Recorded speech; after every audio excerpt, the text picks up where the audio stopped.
Hello दोस्तों, उत्तराखंड की पाठशाला में आपका स्वागत है। बहुत समय बाद आपके लिए उत्तराखंड विषय से संबंधित वीडियोस लेकर आ रहा हूं। समय के अभाव के कारण इससे पूर्व ला नहीं पाया।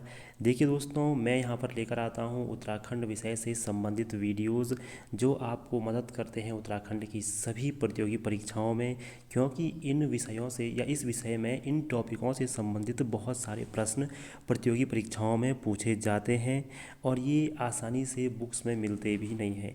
देखिए दोस्तों, आज जो मैं आपके लिए वीडियोस लेकर आया हूँ वो है उत्तराखंड के लोक जीवन में प्रचलित भोज्य व्यंजन और पेय जो यहाँ के जनमानस में प्रचलित थे लोक जीवन में या अभी प्रचलित हैं। उन भोज्य व्यंजनों की हम बात करेंगे जिनके नाम याद करना थोड़ा सा कठिन हो जाता है या उनका संबंध बैठाना कठिन हो जाता है।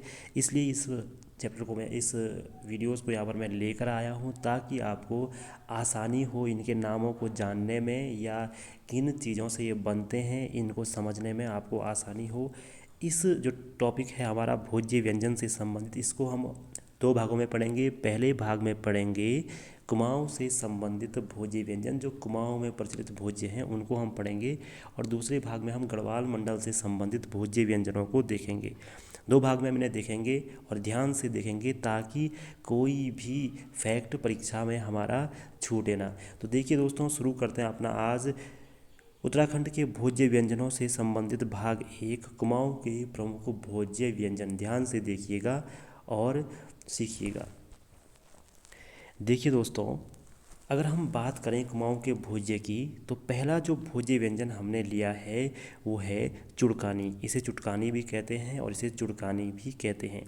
चुड़कानी अर्थात जो काला भट्ट होता है, सोयाबीन जिसको हम बोलते हैं, काला सोयाबीन जिसको हम बोलते हैं या भट्ट इसको कहा जाता है लोक में, तो इसको भूनकर चावल के आटे के साथ खूब जब पकाकर हम चावल के साथ खाने के लिए एक तरल तैयार करते हैं तो उसे कहते हैं चुड़कानी। ये भट्ट से बनती है, काला सोयाबीन से बनती है। ऐसा प्रश्न आपसे पूछ सकता है कि चुड़कानी किस दाल से बनती है, तो भट्ट अर्थात काला सोयाबीन। ठीक है, ये कुमाऊँ का प्रमुख भोज्य है। इसे गढ़वाल में भी अब प्रयोग में लाया जा रहा है या इसे बनाया जा रहा है। अगला जो भोज्य है वो है रस अर्थात ठटवानी। यह भी काला सोयाबीन और भट्ट से बनती है। हालांकि यह यहाँ पर मुख्य दाल होती है, इसके साथ साथ चना, मांस या उड़द, उड़द को मांस यहाँ पर कहते हैं, ये दाल भी इसमें शामिल होती है। जबकि कुल्थ, कुल्थ अर्थात गहत भी इसमें शामिल रहती है।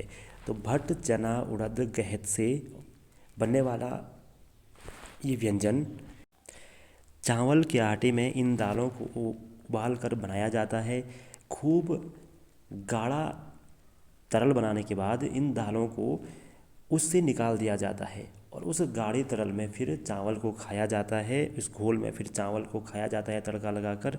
तो यह जो भोज्य है ये है रस अर्थात ठटवानी। ये भी कुमाऊनी भोज्य व्यंजन है।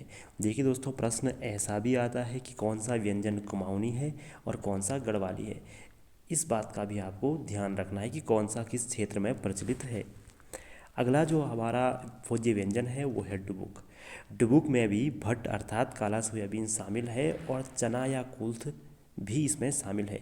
इसमें इन सभी दालों को भिगोकर सिलबट्टे पर मोटा मोटा पीसा जाता है और इसके बाद चावल के साथ इनको उबाल कर एक अर्ध तरल बनाया जाता है। अर्ध तरल का अर्थ है खिचड़ी नुमा एक भोज्य बनाया जाता है इन सभी दालों को चावल के साथ उबाल कर, और इसे हम कहते हैं डुबुक। इसे कभी कभी भट्ट का डुबुक भी कहते हैं। आगे अगला जो भोज्य व्यंजन है वो है राजड़ी।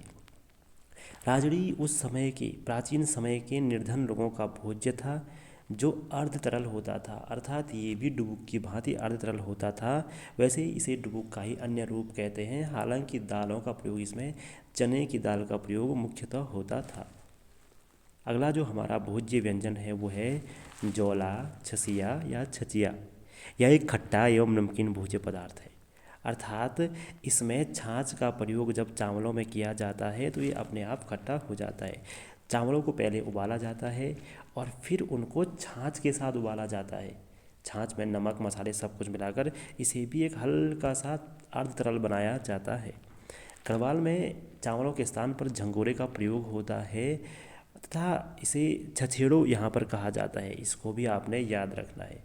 ठीक है। गढ़वाल में चावलों के स्थान पर, जो धान के चावल होते हैं उसके स्थान पर झंगोरा, जो यहाँ पर एक मोटा अनाज होता है, उसके चावलों का प्रयोग किया जाता है और उसे छछेड़ो कहा जाता है। अगला जो हमारा भोज्य है वो है फाड़। यह भी निर्धन लोगों का भोज्य पदार्थ है। देखो, इसमें भी गहत और सोयाबीन की दाल को भिगाकर पीसा जाता है तथा मंडुवे का आटा इसमें मिलाया जाता है और ये भी एक अर्ध तरल बन जाता है। तो मंडुवे के आटे में गहत और सोयाबीन की दाल को उबाल कर पीस कर बनाना इसकी प्रमुख बनाने की रेसिपी है या रीति है। आगे देखना, पल्लियों अर्थात झोली। देखो, पहाड़ों में पल्लियों अर्थात झोली कहा जाता है कड़ी को। कड़ी यहाँ पर छाछ में गेहूं के आटे को मिलाकर घोलकर खूब पकाकर बनाई जाती है, ठीक है, तथा चावल के साथ खाने के लिए इसका प्रयोग किया जाता है। गढ़वाल क्षेत्र में हम देखते हैं कि झंगोरे को पीस कर उसमें छाछ डाली जाती है तथा उसमें मंडुवे का आटा मिलाया जाता है जिसे पल्लियों कहते हैं। तो गढ़वाल में झंगोरे को पीस कर उसके आटे में छाछ मिलाकर तथा उसी के साथ साथ मंडुवे के आटे के साथ उसका घोल बनाकर पल्लियों बनाया जाता है। तो झोली या पल्लियों कड़ी को ही कहते हैं। अगला जो भोज्य है वो है गुनवा। अगर बात करें गुनवा की तो यह एक विशिष्ट भोज्य है, ठीक है, अभी भी इसका प्रयोग किया जाता है। देखो, इसमें होता क्या है, अरबी के जो कोमल पत्ते होते हैं चौड़े चौड़े, उन पर खूब नमक मिर्च मसाला युक्त एक हम बेसन का लेप लगाते हैं और इस लेप को लगाने के पश्चात हम उसे रोल कर देते हैं। रोल करने के बाद या तो हम उसे बांध देते हैं या गोलाकार बनाकर उसे तेल में तल देते हैं। तेल में तलने के पश्चात हम उसे निकाल कर केक के समान काटते हैं और फिर इसका प्रयोग रोटी के साथ खाने में किया जाता है। रोटी के साथ इसको खाते हैं या बिना रोटी के भी आप इसे खा सकते हैं। ये खाने में बहुत ही टेस्टी होता है, जिसे हम कहते हैं गुनवा। गुनवा अरबी के पत्ते से बनते हैं, ये आपको याद रहे। अगला जो हमारा भोज्य है वो है अखवाड़ी। अखवाड़ी देखो, उस समय के निर्धन जनों का ही एक भोज्य था। जब यहाँ काफ़ी कम अनाज होता था उस समय मक्के का नमकीन दलिया था अखवाड़ी। मक्के के दलिए में या मक्के को बारीक पीसकर उसमें आप अगर छाछ मिला देंगे तो और उसे पकाएंगे तो बन जाएगा अखवाड़ी। अखवाड़ी भी एक कुमाऊनी भोज्य है। अगला जो भोज्य व्यंजन है वो है बेडू या बेडवा। यह उड़द की दाल से निर्मित भरवा रोटी है।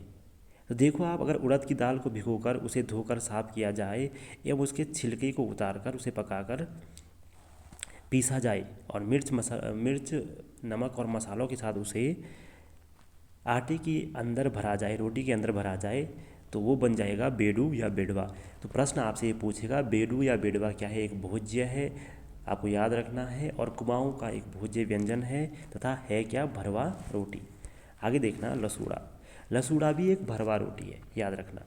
लेकिन लसूड़ा में होता क्या है, जो रोटी के अंदर दाल भरी जाती है, दाल को पीस कर भरा जाता है, यहाँ पर दाल की जगह मंडुवे का आटा गूंज कर भरा जाता है। एक अलग तरह की रोटी है लसूड़ा। आपको यहाँ नाम याद रखना है, इस रोटी का नाम है लसूड़ा। अगला जो भोज्य है वो है उमी या उमा। इसे गढ़वाल क्षेत्रों में भी खाने में इसका प्रयोग किया जाता है। देखिए, गेहूँ जब कटता है तो गेहूँ की जो कुछ स्थानों पर हरी दूधियाँ बालियाँ होती हैं, उनको काटकर आग की लपटों में पकाया जाता है और पकाने के पश्चात उसके बीजों को उससे मसलकर झाड़ दिया जाता है।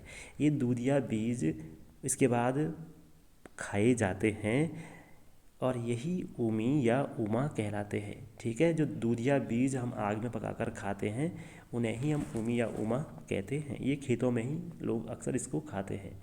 आगे उत्योल। उत्योल की बात करें तो पहाड़ी समाज में हम देखते हैं लोग काम करते करते कुछ ना कुछ चबाना पसंद करते हैं और प्राचीन समाज में शीतकाल के समय चबाने के लिए एक भोज्य बनाया जाता था उत्योल। इसमें चावल और तिलों को भून दिया जाता था और उसमें अखरोट को फोड़कर उसकी गिरी को मिलाया जाता था। इसे खाजा भी कहते हैं, ताकि इसे चबाया जाए और इसे उपहार स्वरूप अपनी बेटियों को भी भेजा जाता था मायकों से ससुराल के लिए, और इसका प्रयोग शीतकाल में ही किया जाता था खाने के लिए, ताकि कुछ ना कुछ मोह चलता रहे, आदमी अपने काम में बिजी रहे, इस तरह से, ठीक। तो ये थे दोस्तों हमारे आज के सभी भोज्य व्यंजन जो कुमाऊँ से संबंधित थे। इस वीडियो को मैं बहुत दिन बाद लेकर आया हूँ और अब यहाँ पर मैं वीडियोज़ लाता रहूँगा धीरे धीरे आपके लिए। मुझसे जुड़े रहिए, मैं आपके लिए ऐसे उपयोगी वीडियोज़ लाता रहूँगा। धन्यवाद।